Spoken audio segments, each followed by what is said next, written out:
about me. Let's dive into this.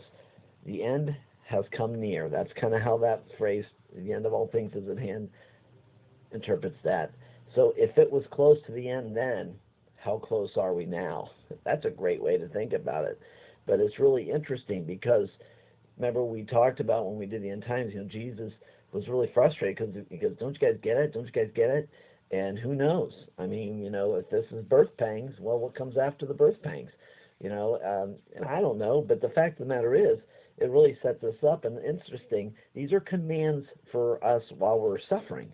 These are commands in suffering, as my Bible titles them. And the first thing, sound judgment, sober spirit for the purpose of prayer.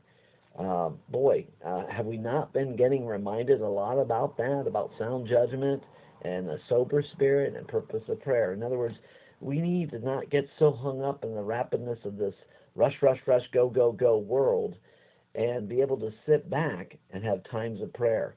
Those days that we're in Sabbath, those moments each day where we stop and pause before we get alone with the Lord, before we seek God. Are we in prayer?